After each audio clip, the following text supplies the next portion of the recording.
keputusan dari CU untuk mempelajari ini dan menjadi tanggung jawab kita untuk mengimplementasikannya di CU kita. Ini bukan pelatihan pengetahuan.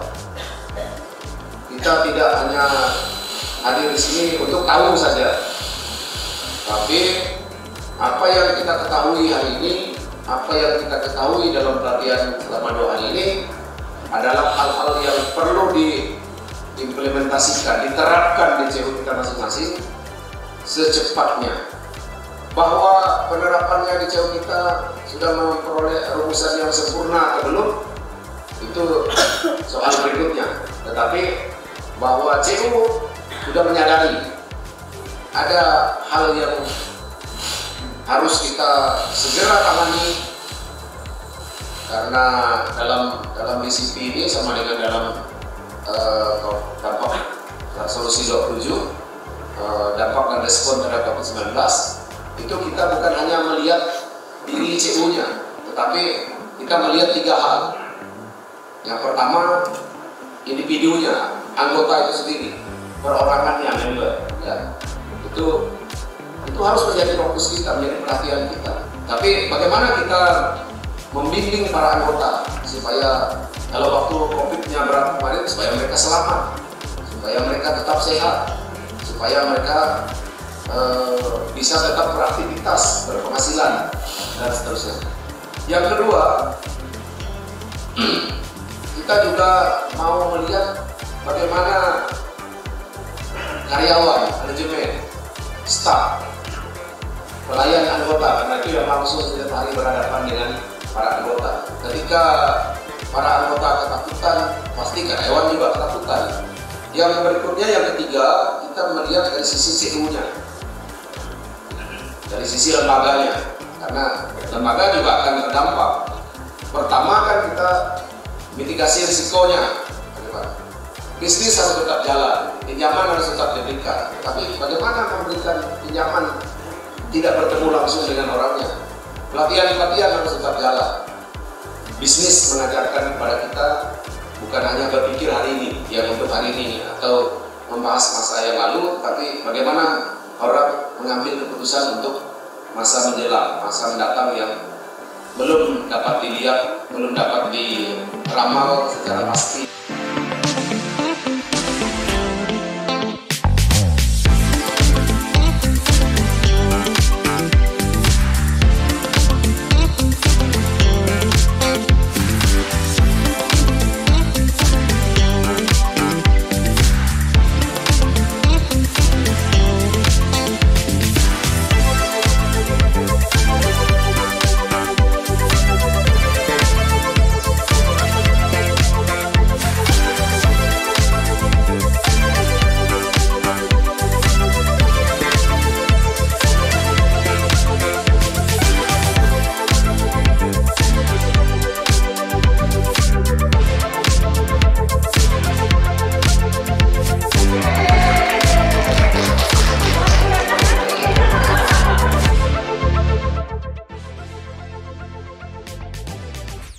I am very much amazed on how the participants really have understood the business continuity plan, because it's very difficult to prepare a business continuity plan. So for just actually 1.5 days, they were able to prepare the business continuity plan, and they were very serious in looking at the areas that they need to improve, the areas that they need to focus on, because all the risk that is given by the disasters or natural calamities have been they need to focus in that BCP. Yes, we are hoping that with this training program, the credit unions would be able to prepare their business continuity plan, not only for the COVID, but also all the natural disasters or unforeseen events that may cause disruption to the operation of credit union. So it's very nice to see that the credit union have different sets of business continuity plans, so that they are very well prepared and they will continue their operation despite the disruptions that may happen in the future. Yeah. I know that Puskop CUNA is doing a very good job because ACU has issued already 33 business solutions, and I understand that Puskop CUNA is using it to deliver service to their members. I think what needs to be done by Puskop CUNA is to expand their human resources so that many people would be able to use the business solutions.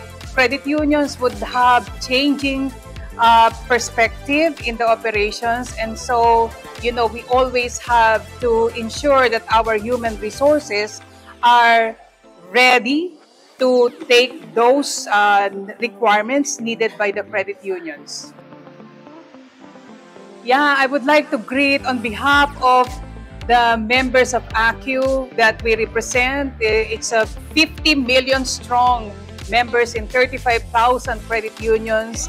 I stand here to greet and give the message of those that we represent. Happy 35th anniversary to Puskop CUNA. We are really wishing to see Puskop CUNA to be fully integrated credit union system, and we wish that all the leaders will take the Puskop CUNA into its glorious future to become a sustainable and integrated credit union movement. Thank you.